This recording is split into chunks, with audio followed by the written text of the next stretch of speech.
Hey guys, Huzzy here bringing you another video. Now this is the Q&A video for September. I do question and answers video every single month, basically to give back to you guys, give feedback, interaction, that type of thing. As always, like I say, when I first started League of Legends, I had a lot of questions and nobody to answer them. You know, back in Season 1 and Season 2, there wasn't a lot of YouTubers, there weren't streamers that you could go to. So I offered myself at least once a month to answer questions that you may have. So without further ado, let's get into it, and I'm actually going to try out today as a little bit more edited style, just to make it a little bit neater. Okay, question number one is there any limit of how high ELO, silver, gold, plat, etc. you can get when you enter ranks? Well, there's two parts of this question. So the first part is if you're a fresh account, never played ranked before, or if you are somebody that has played ranked in previous seasons. So let's go over that one first. So if you have played ranked in previous seasons, the highest rating you can get is Platinum 1. So it doesn't matter if you're Challenger, Master, Diamond 1, you can only get Platinum 1 when the new season comes around. It's not that bad, you know, I've got Platinum 1 now the past couple seasons in the reset, so it's not that bad. But then if you're, you know, it goes off your last ratings, basically. So it's a soft MMR reset, then with a new placement series. So say if you're Gold 3, you probably can get Platinum 5, I'd say, if you do very well, maybe Platinum 4, but you're most likely going to be somewhere around where you previously were, but in a lot of cases you actually go down. And a lot of people say that's not fair, but considering, you know, as a Diamond 1 player for, you know, Season 3 I was Diamond 1, I had to go down to Platinum 1. That's a whole division below, so yeah, it's a bit harder for when you're higher or low, but that's basically it. And then if you're a fresh account, never played rank before, I believe the highest you can get is Platinum 5. I don't think I've ever seen someone do it, apart from a couple pros. I think it might be the case, and that is literally if you go 10-0, and a lot of people say, but I went 9-1 and only got Gold 2 or something. Basically, there's a lot more complex things going on that you guys know in the placement system that goes off your MMR, your team's MMR, what your enemy's MMR is, how many games you go on a win streak. It's rumoured that the first 5 games have the biggest impact, so if you go 5 wins in the first 5 games, that has a really big impact for the remaining. There's a lot into it that we don't really know, so it's hard to speculate, but yeah, that's pretty much it. Next question is, best role to climb the ladder in my opinion? Honestly, this is the same answer that I give to when people ask me about certain champions, is if you're good at it, play it. There's no point me saying, oh, mid lane is the best, because you could be a terrible mid laner. Play the role that you think you can do the best on, you can make the biggest impact on, and that is the role that is going to be best for you in SoloQ. It's pretty much that simple. Next question is, what is my biggest advice for preparing for promos? Honestly, treat them as any other game. You know, what I'd say is don't panic about them. I haven't panicked about a SoloQ game in a few years, so it's hard for me to put myself in the mind of an average SoloQ player. But I don't see promo series as any different. I'm somebody that believes if you lose your promo series, it doesn't honestly really matter. If you think you're good enough to be the rating, then you'll just get there anyway. So it doesn't matter if you lose. So yeah, just play it like it's a normal game. Next question is, what do I think of tanky junglers as was at the moment, like Volibear, Sejuani, Tahm Kench? What do I think is the strongest at the moment? Honestly, I'm not... Well, firstly, I'm not a fan of Tahm Kench's jungle. I've had it now in a few Diamond games. I've had it in one of the Unranked Diamond. I don't rate it highly. He gets out-jungled in the early game, and honestly, in late game, he basically does what he could do in any other role. You know, he does the engage thing with his ultimate, he slows, eats people. You can do that as support Tahm Kench, so I wouldn't take another... Like, I wouldn't take Tahm Kench's jungle, because there are far more useful junglers out there, in my opinion. And then Volibear and Sejuani, the tank meta is kind of shifting away. You can play them if you enjoy them, but yeah, the meta as such, they're going away. It's very much becoming more farm-orientated champions, or even carry-orientated champions, basically, in the jungle. Now, you get the occasional tank still in there. You get the occasional champion that is basically there just to help his team out, but I'm finding that there's a lot more carry-focused champions now, especially in competitive and SoloQ. Next one is, I'm looking for new champions to play, hoping you can recommend some good ones. I like champions with good wave clear, have good damage and team fighting. So basically you're asking for the perfect champion, more or less. Victor, the ones you already like are Victor, Ahri, Wukong, Vladimir, Renekton. So the first thing to say, I don't terribly like recommending champions to people because I find it's a very personal thing. And again, like I say, if you play the champions you personally enjoy, you're probably going to play them better, and that will probably help you go up in rating or have a better score, whatever. But out of the champions you've recommended, what I'll say is I'll recommend similar champions. That's what I'll do. So, Victor, Ahri. Ahri's kind of the odd one out, one thing to say. Ahri is not a team fighting champion at all, but you have her here anyway. Victor, Ahri, Wukong, Vladimir, Renekton. So they're kind of all kind of beefy, apart from Ahri. She's the odd one out. Beefy, team fight type of champions. So what would be missing here? So obviously this is off the top of my head. I'd say Rumble might be good. Rumble's harder to play than all the champions you've listed here, but he's very rewarding if you're good at him, and he's actually very fun to play in my experience. You may have a different one, but I'd say Rumble. Or Swain. Who do I think is the weakest? Who do I think are the weakest champions right now with their kits in the meta and all that stuff? The weakest champions in the game right now. Again, it's hard to kind of think off the top of my head. Warwick is fairly weak, but I've never rated that champion, apart from like the 2 patches he was overpowered with the jungle item with his ultimate. Warwick, I'd say, is fairly weak. He's just too easy to counterplay. Teemo, Yorick, maybe even Singed. Singed is the weird one for me as well. Singed can do very well if he gets ahead, but I find the only way a Singed gets ahead if his opponent has no idea how to play against a Singed.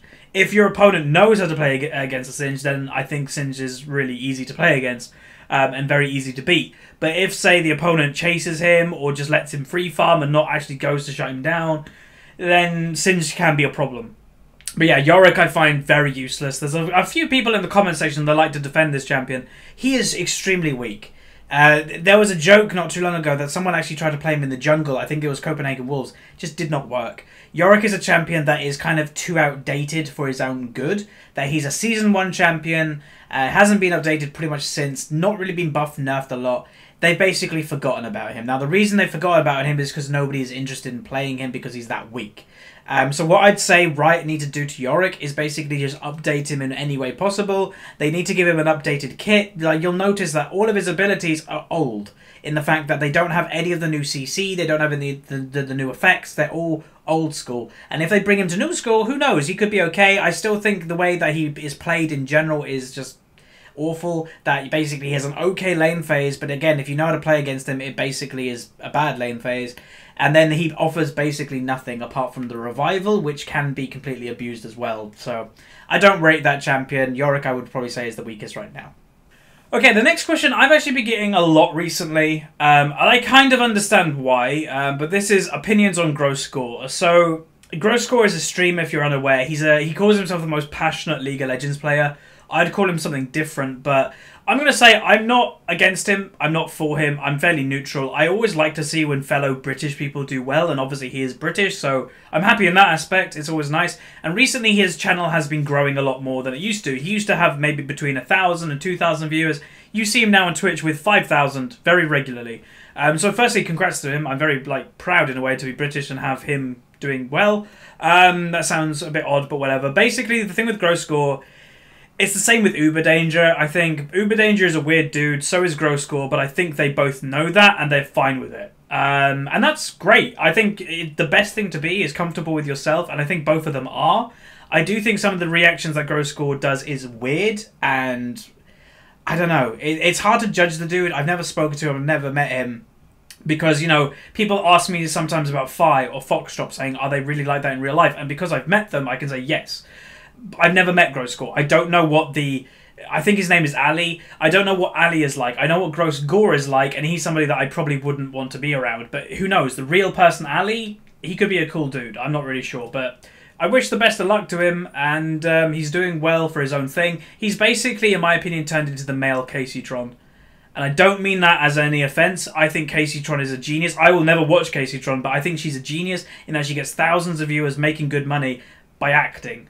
And he might be, I'm not sure if it's an act, it's hard to tell, but it could be. And he's very clever for doing it if it is. What would be my dream job, and what job do I want from within reason? Both are kind of one of the same. Investment banking, most likely. I'm fairly somebody that likes money, let's just say that. If you watch the setup video, and yeah, I'm somebody that wants to live a higher life, and there's some people that don't. Some people are fine with just plodding along. I respect that, but I'm somebody that has to go for it.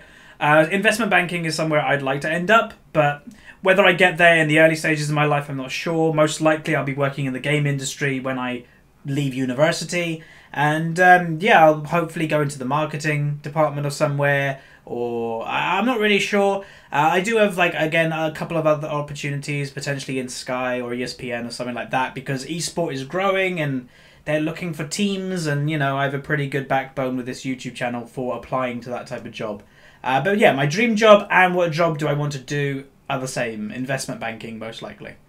Next one is opinions on German Shepherds from Lulubot. I recognise your name. So it's a dog, obviously, if you're unaware. German Shepherds are interesting. There's a lot of stories about them, but I'll say I've known a few people with German Shepherds, and every single person that I knew about them, they were lovely from memory. I haven't known somebody with one, though, for many years. I remember one of my friends growing up called Brad. He had 2. They actually brung into school once, which was crazy. But yeah, from what I know, if you train them well and you treat them properly, they're great. But there is always the story that they have the streak in them. You know, they're very wolf-like in the way that they're a dog that is like a wolf, like Huskies, Malamutes, whatever. Them type of dogs, they always have that streak that every now and then they just could have something a bit dodgy with them and just go for people. But with the right trainer, I don't think that would ever happen. I find that, you know, dogs especially represent the owner. So if you've got a bad behaving dog, that probably just shows that you're not a very good trainer. So if you're a good trainer, you love your dog, you treat it well, you'll probably have a great dog no matter what breed it is. After Unranked to Diamond, try to reach Master on my main account, should be fun. Yeah, there's a few people have said this, so I find it quite funny in the comment section. Whenever I lose a game of Unranked to Diamond, there are literally people saying, yes, a loss, that means more episodes of Unranked to Diamond. It's very flattering, but I will say the series will come to an end soon. Well, not really soon. We're in promotion series to Platinum.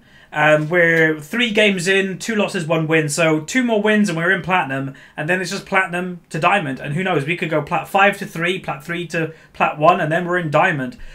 So what would I do when the series is over? So the first thing to say is I'm planning on doing one of these, Unranked to Diamond, every single season from now on. It's just a very popular thing to do. I enjoy doing them. I think I'm pretty good at them in explaining and not being overly harsh. Like, again, I always treat myself as a guest of the rating I'm in.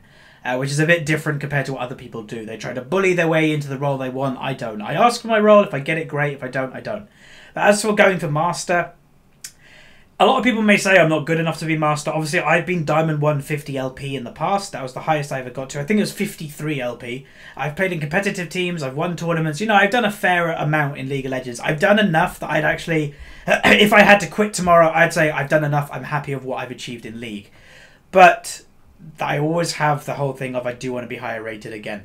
So if you didn't watch my LoL history video, that was a couple weeks ago, I explained that when I joined university, that is when my League of Legends kind of dipped. Is the attention change focused? That, you know, sorry, my throat. We have 3 rings. So one of these rings is YouTube. One of them is actually League of Legends, like my own rating, and then one is university. When I wasn't in university, I could do YouTube. Or I could do YouTube and my personal rating, both very well. But I always find in life when you have 3 options, you can do 2 of them very well. So when I joined university, I could do university because obviously that was going to be a priority. So I did university very well and I focused on YouTube. I stopped focusing on my solo rating. I don't know if that was the right thing to do. In a way, I do think, you know, I don't think I'd be 41,000 subscribers if I didn't do that. But yeah, it's a bit annoying when I log on my League account and it's Diamond 4 when it used to be Diamond 1. Yeah, that's annoying. So I've been thinking, not crazy amounts, but I'm back in talks with Fi, you know, I'll just say, with me and him are maybe looking to put together a Ranked 5s team again. And I always find when I'm playing Ranked 5s, especially doing tournaments often, I always go up in rating in SoloQ because I want to be higher rated. I want to be playing at a better rating in SoloQ so I can practice for tournaments. So I take it a lot more seriously. So yeah, potentially Master. I would say right now the goal is just get back to maybe Diamond 2 to begin with. And then if we get to Diamond 2, then go for Diamond 1. Then once we're in Diamond 1, then who knows. But we'll see. Okay, and the next question is a couple. But anyway, hey, what are my favourite mid-champions? You're an assassin player. Your favourite champions are LeBlanc, Zed, Yasuo. You've gained a lot of ELO with these 3 champions, so what are my favourites? And also, what exercises should you do to lose weight? Home exercises. So my favourite mid-champions. I'm somebody that is quite rare in League. I don't really have favourite champions. Because I'm always flexible. I'm always changing my champion pool. I don't have a favourite that I'll be like, no matter how good this champion is, I will always play it. That's just not me. But I'd say champions that I just necessarily like playing. They're not my favourites, but I just like playing them. So yeah, Zed is one of these champions. I used to play a lot of Zed. I've been getting into Yasuo myself a lot more. More in top lane, but I still play him in mid. Victor, obviously, but although he did get nerfed recently, so Victor. Ziggs, always enjoyed Ziggs, and I'd probably say TF. They're probably my favourite ones, Twisted Fate. And then as for exercises, it depends what you can do, my friend. You know, depending your starting point, because if you guys are unaware, I'm doing a weight adventure. You know, a lot of people have noticed that I've lost quite a bit already. I've lost about 18 pounds. But yeah, I've got in my garage, I've got an exercise bike that is, you know, fairly professional one. I've got a sit-up bench, I've got weights, I've got a punching bag. So it depends what you can actually get at home. I would probably say the gym is always better. But my philosophy is there's no point me joining a gym when I only can do half an hour of exercise. I want to go to a gym when I can do an hour and a half. Then it's worthwhile going. But if you can't buy any equipment, then I'd probably say squats, even go running. Weights are always good, just dumbbell weights, free weights. You can also combine them with squats. Planking is also really good. Planking can get your stomach very toned.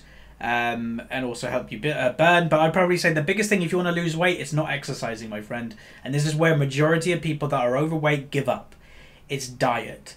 90%, like I've done a lot of research, and every single one that I go to, it points out 90% of weight loss is due to diet. And that sounds ridiculously high, but I'll be honest, I believe it now. Diet is huge. You know, how much calories intake, what type of calories you're taking. Is it carbs? Is it fats? Is it healthy fats, saturated fat? You're going to break it down. It's really annoying. But if you are serious about losing the weight, it's what you're going to do. I'll probably say when you lose the weight, it's a lot easier to keep it off. You just do a little bit of exercise every day. You eat normal then, and you're fine. Hopefully that answered your question. So this question just has the word duo in it. And normally I'd skip past this question, but I actually want to answer it seriously. So a lot of people have always, you know, in the comment section of Unranked Diamond or whatever, they always ask if I can play ranked with them. So the first answer to say is I will not play ranked with just an average fan. I'm somebody that is completely against boosting. I've even potentially got a few people banned for boosting and people that have been boosted. I am completely against it. So if you're looking for that, this is not the right place. But I am very much open to one thing. I am open to, on my main account, getting a new duo queue partner. For a while now, I have not duo queued, maybe for over a year, but when I was playing seriously, when I was Diamond 1 and stuff, I duo queued, I'd say maybe 20% of my games, because it was just fun to do. I was Diamond 1 and, well, you know, I don't think Challenger even existed back then. So I was the highest rating that you could probably be. So duo queuing is fun, and I'd say it's a lot more fun than solo queue in certain aspects. So I will say this, if you are a viewer of mine, I'd say you're above 18, and you're from the UK, and you're Diamond, I don't know, Diamond 3 plus, Diamond 4 plus, I don't really care that much. Just has to be Diamond, let's just say that. And you're mature, you're not a rager. Send me a private message, send me a tweet, I don't really mind. And then as for roles, I play every role. I'd like my duo queue partner to potentially play every role, but obviously you can main something as well. But yeah, I'm open to that. Basically, finding a new duo queue partner is always a nice thing to do. And then also, the reason why I say from the UK, because a lot of people are going to get angry about that, because I want a duo queue. I am, as I said earlier, looking to go into competitive league again. So if my duo queue partner is from the UK, they'd probably play in the same ranked 5s team as me, and doing LANs and tournaments in the UK, it's kind of a must. You need to be in the UK, so that's the reason. Next question is favourite anime. So this is something that I will answer with another video. So yeah, basically, if you're unaware, Black Anola is another YouTuber. You're probably aware of him. He recently did a top 5 anime list. Now, I've been thinking about doing this idea for probably about 6 months, and I've decided I'm actually going to do it. I've got all my animes that I've kind of listed and everything. We're going to do a top 5 with maybe 2 honourable mentions. And yeah, I'm going to be doing that video in the next few days, and it most likely will come out this weekend. As if you're unaware, I have weekends off now.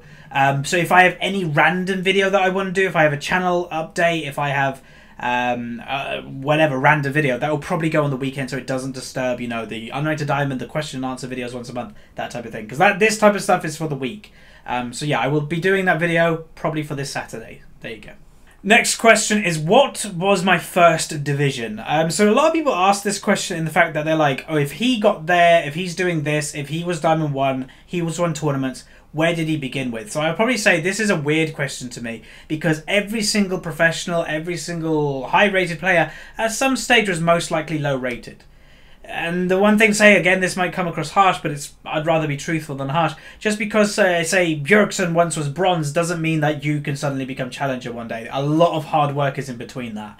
But my first ever division that I was in, I was somewhere in silver. I started ranked, although in Season 1 I only played 6 ranked games. I lost all 6 ranked games, and I didn't play again, so I did not get placed in Season 1, because you need to do 10 games to get placed. I only played 6. Season 2, I played ranked a little bit more, got to silver, and as it was a different rating system back then, I was actually 10 rating off gold at the end of the season, and I just didn't play to get that rating. I should have, looking back, but yeah, I didn't. So yeah, there you go. I was silver when I had my first proper season of ranked. Then Season 3, I went to Diamond 1. Kind of a big jump, but yeah. Okay, last question I'm going to answer on Ask.fm. I'll say if you have any questions, Ask.fm link is down below. Feel free to spam more at me. But how did I level up my Smurfs? I get 50 XP for winning ARAMs and normals. Buy XP boosts. It's that simple. If you're serious about having a Smurf, and one thing to say is majority of people in this game should not have Smurfs. The only main reason I have my Smurfs is Unranked Diamond series. You know, the Dignitas Huzzy account, that was the first Unranked Diamond in Season 4. Yuzza, however you pronounce it, is now this Unranked Diamond. And then my other Smurf is on North America, so I can do fan games on North America. That is literally why I have Smurfs. If I didn't do YouTube, I would not have Smurf accounts. So I don't understand why a lot of people have them. But anyway, XP boosts and rank 3v3s are really good because they're quick and easy. You can snowball really quickly, win the game in 7 minutes if you're against bad people, I suppose. And also ARAMs. I do play ARAMs when I level up. So yeah, XP boost though is the main thing. It's the same with Heroes of the Storm. I buy stim packs, but I know a lot of people aren't prepared to buy stuff when they're leveling, or even buy stuff in general, but I'm somebody that is prepared, so there you go. Okay, we've jumped on Twitter now for a couple. Would I ever consider playing Warwick in the future? No. He's too boring to me, too much counterplay. I just do not enjoy... You know, the thing with me is if I find a champion boring, I'll always play bad at it. I'm an emotional player in the fact that if I'm having fun, I'll play better. If I'm bored, I'll play really bad. Warwick is just the ultimate boring champion for me. Same with Malphite, same with Nunu. Just nothing is there that entertains me, so no. Okay, we have a few Facebook questions. The first one is, over the years of playing League, how long did it take you to improve in the League and maintain a positive attitude when losing or dealing with trolls, rages? Dealing with trolls, rages, attitude, I've always felt the same way. There's no point getting angry or anything. If you think you're good enough, there's no point raging. And then, how long did it take me to get good? Well, Season 1, I didn't play seriously, so I don't really count that. Season 2, again, I didn't play that seriously. I got to Silver, and then Season 3, I got to Diamond 1. So, pretty quickly for me, but it was all about when do I actually take it seriously. That's one thing to say with me, is if I am putting half effort into everything, then I might do okay with it, but then if I put full effort into it, I usually do very good. So I'd probably say if you haven't put full effort into League, maybe try that. But I will also say it's something that people just don't talk about, and I've never understood why. Is that in life, some things you're going to be good at, some things you're going to be bad at, some things you're going to be natural in, and some things it's going to take stupid hard work to be good at. It's like in football. If I tell people to go in the back garden and do an around the world with a football, nobody's going to be able to do it. I can do it because I put so much practice in, but it's just like, and there will be some people that could put millions of hours of practice in and never do it. It's the same with League. Some people just naturally will never be good at this game. But anyway, next one. How much? We'll ignore that. Also, how did I react to the Fiora's parry spell immune thingy? I honestly don't really care much from a Fiora, to be honest. She's a solo queue pick more than a competitive, in the fact that she basically doesn't really offer her team much. She's more just me. And that is just solo queue in a nutshell. That's the same with Tryndamere and stuff like that. They're just me. I'm going to do this, I'm going to do that, and nothing about the team. So, yeah, I don't know. I haven't played the new Fiora. I don't really have any intention to. And from what I've seen, they do okay in lane. But then again, the later the game goes on, when you have to go around people to do the damage, it doesn't really... to me, anyway, it doesn't seem that useful. I know she's strong, but just, I don't know if it's that useful. Next one is, what was my high school experience like? Best time of my life apart from now. I miss high school. I was the guy that everybody knew, that was a sports leader. Trust me, high school was amazing for me. I know a lot of people have bad experiences in high school, but for me, apart from now, I'm having a good time in my life now, but apart from now, that was the ultimate time in my life. It was so good. Next one is, do I own a vehicle? If so, what is it? I do. It's a Piaggio NRG moped. Basically, a lot of people say, why don't I have a car? I live in a city. Very busy cities, very small city is Cambridge, and there's a lot of traffic. Having a car would be an absolute nightmare. So there's no point. So I went for a moped that I can just weave in and out of traffic, basically park anywhere I want, and hey presto, it's perfect. Got 1 more year of university, and that will be 1 more year on the moped. Okay, a few more questions, and then that will be today's video done. So I did actually respond to this question, but I know that if you're good enough, you can get out of any ELO, but personally, which ELO do I believe is the hardest? Now, I did answer this, and honestly, it's Master the Challenger. To me, that's fairly obvious. The higher rating you go, the harder it is to climb. Like, to me, it's kind of funny when people go, it's hardest to climb out of bronze. It's not. The hardest to climb is the higher rated you go, because the players are better. So, it's pretty simple to me. Next one is, will I do an in-depth Rengar guide? I'm not sure. So Rengar, it used to be one of my staple champions, and I still enjoy playing him occasionally. But the thing is, basically, champion guides are fun to do. I enjoy doing them, but they require a lot of more work. So I'd probably say all in, when I do an Unranked to Diamond video, from the beginning to the end, it's probably about 4 hours work. Maybe 5 sometimes. But majority of the time, 4 hours. And that includes recording it, any editing I need to do, which is normally sound editing, because it goes dodgy occasionally. Sound editing, piecing it all together, cutting it up, so you don't see any of the rubbish bits, in the fact that, the loading screen, if it's too long, and, just cleaning it up, and then rendering it on my PC, uploading it, thumbnailing, blah, blah, blah. Probably about 4 to 5 hours total. A champion guide most likely takes about 10, I'd say 10 hours, all in, maybe more. And as of right now, the view numbers on my channel, if I put a champion guide up right now, I'd probably say the average Unranked to Diamond video will probably have more views than the guides. So it's kind of like, in the time that I can make 1 guide, I can do 2 episodes of Unranked to Diamond. So why don't I just do Unranked to Diamond? That's the thought process anyway. Next one is, am I hyped for any other games such as Metal Gear Solid, Fallout 4, Deus Ex, Ratchet & Clank? Yeah, I have been playing Metal Gear Solid in a bit of my off time. Not a lot, because I've actually been playing more on Diamond SoloQ. And I just noticed I missed a question. I'll go back on that in a second. But yeah, I've been playing some Metal Gear. It's pretty good. I've never played a Metal Gear before, and the gameplay's fun. And then other games, so Fallout 4, I'm going to get hate for this, but I'm not hyped for that game. I've never really gotten into the series that much. I kind of find it weird, the whole, from what I've seen in videos, that you zoom out, you pick a percentage of where to shoot, and it shoots for you. That doesn't seem that fun to me, but I don't know, people seem hyped for it. I might get it, just try it out, but I'm not hyped. Deus Ex, maybe. I've heard their pre-order thing is the most stupid thing in the world, so that's a kind of a downer, but I'll probably buy it. I played the one on the Xbox 360 maybe 5 years ago, 4 years ago, 5 years ago? I don't know, around that time. And then the Ratchet & Clank reboot, yes, I literally have a PS4. But when I was going to buy a console, PS4 or Xbox One, I was like, what do I want? And then I kind of thought in my head, well, if they ever do a Ratchet & Clank reboot, a Jak and Daxter, a Crash Bandicoot, they're all the games that I grew up with, and they're all on PlayStation. So I'm going to buy a PlayStation just in case. And yeah, I'll be definitely playing the hell out of Ratchet & Clank. I love that game. That was the first ever game I owned for PS2. So yeah, I'll be playing that. And then the other games, honestly, not really. League is my main game at the moment. And I don't know. I do play other games, just they just kind of pop up here and there. I never really overthink about them anyway. Question I missed though, what is my opinion with the recent changes with some of the champions this season? I would say the thing with Riot, which is kind of weird, is that they are rated one of the best companies to work for. Their player base is massive, but their playtesting team must suck. Honestly, and I'm saying this in a kind of light-hearted way because I don't want to jeopardize anything with me and Riot. I love the company and I would love to work there one day, but their playtesting really must suck. They have the PBE, which they must ignore because so many overpowered things gets through into live. These juggernauts, you know, Skarner had a 65% win rate. Mordekaiser had a 60% win rate as AD carry. That's way too high. You know, as a game designer, you're wanting the perfect situation is every single champion in League of Legends to be 50% win rate. So there's an even chance in every single game that champion could win or lose. It's never going to happen, but that's what you're aiming for.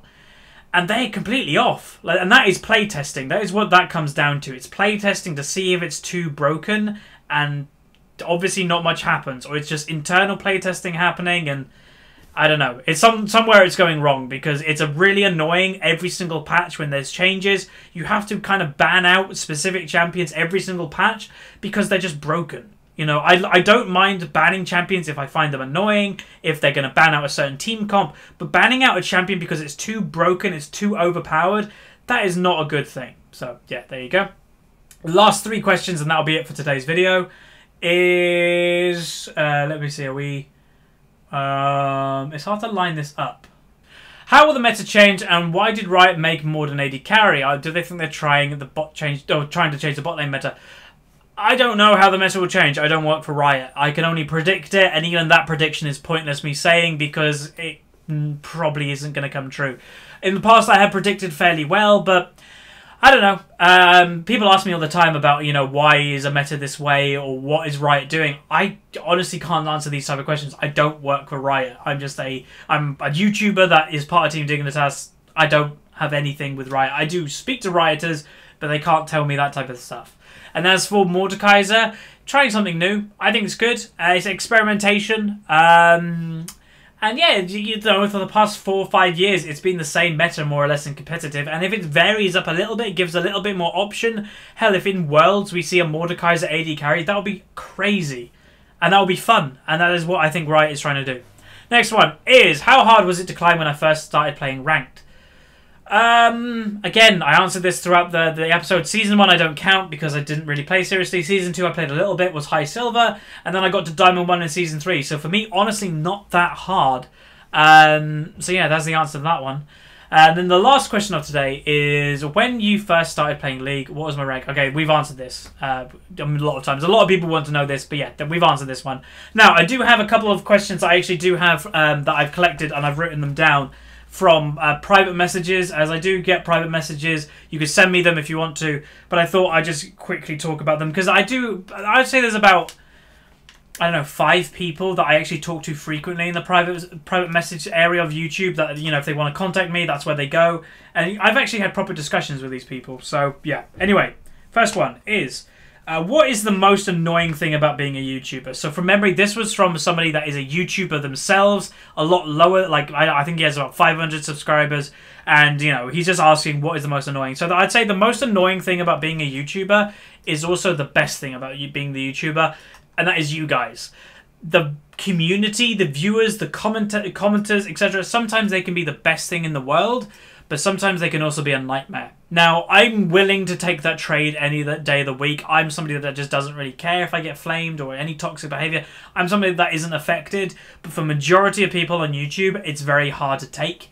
And to me, the saddest thing to me is when I see someone comment something on my channel negatively, or any other YouTube channel, the one thing that goes through my head is like, I'm completely fine with you not liking the content. That is not the problem. If you don't like it, I respect you.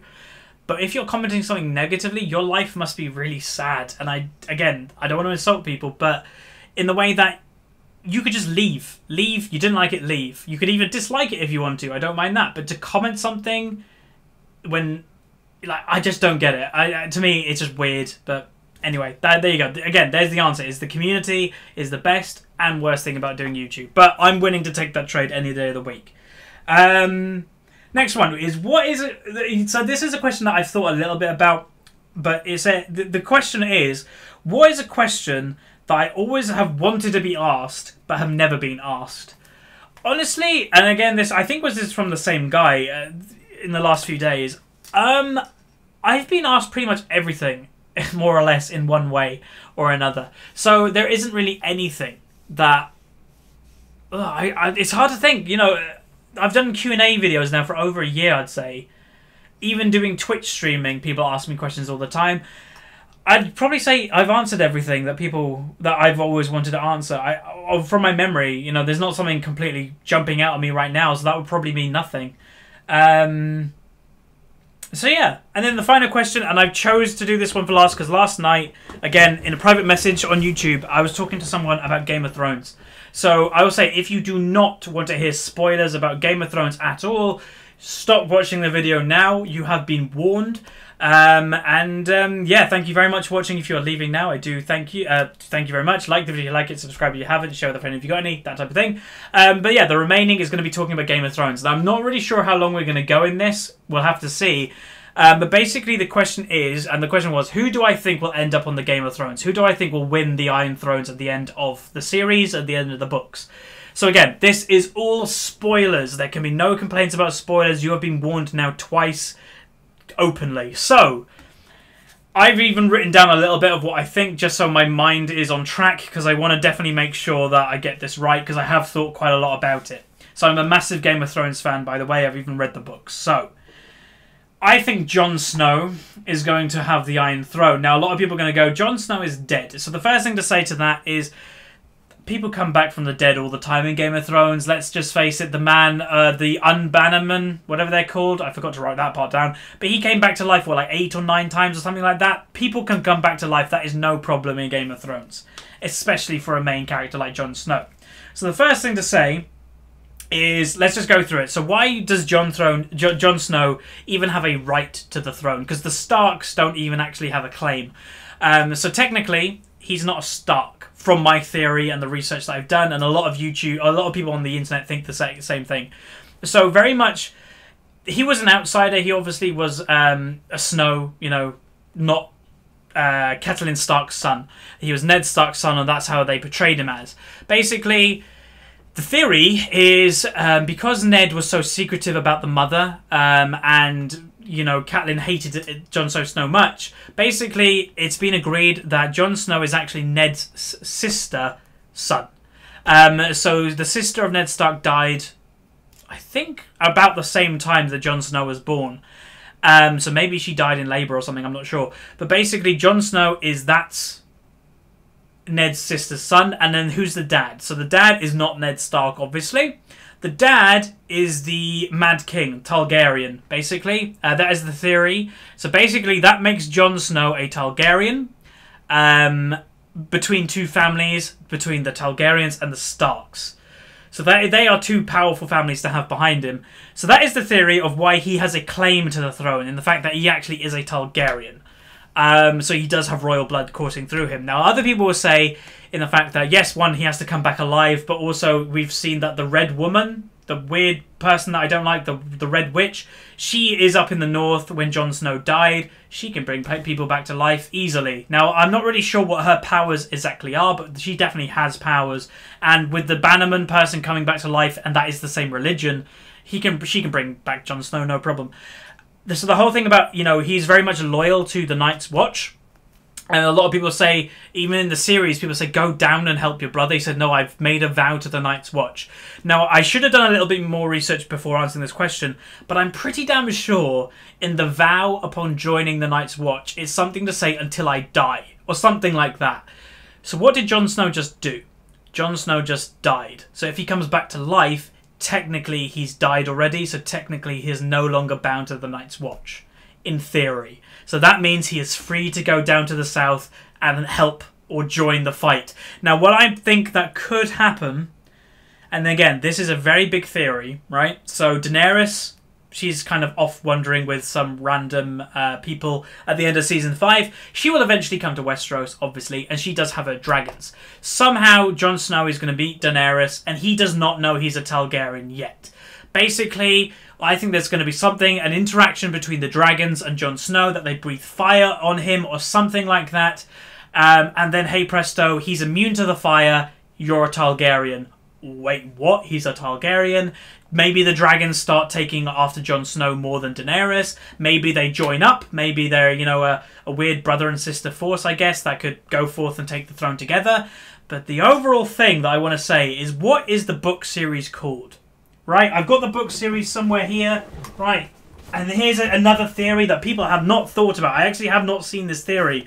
The book series is called A Song of Ice and Fire, okay? Are you ready for this? So, Daenerys is fire, Jon Snow is ice. He was raised in the north, he lives on the wall where all the ice is, and Daenerys has lived in where, God, was it Dawn? Or somewhere like where it's hot, and she's the fire queen, whatever. It's literally in the title, The Song of Ice and Fire. Jon Snow and Daenerys, ice and fire, both Targaryens. Boom. There you go. That took longer to explain, and I probably explained that very poorly, but there you go. Thank you very much for watching. Like the video if you like it. Subscribe if you haven't. And I'll also say, if you want to discuss this Game of Thrones thing, please put spoiler or something at the beginning of your comment, because I do not want people to just be reading through the comment section and get spoiled when they don't want to be. So please respect other people, as I did, because I obviously did warn people. But there you go. Thanks for watching today's video, guys, and I'm most likely going to stream later. So there you go. There's that too. So like the video, like it, subscribe if you haven't, share with a friend if you've got any. See ya.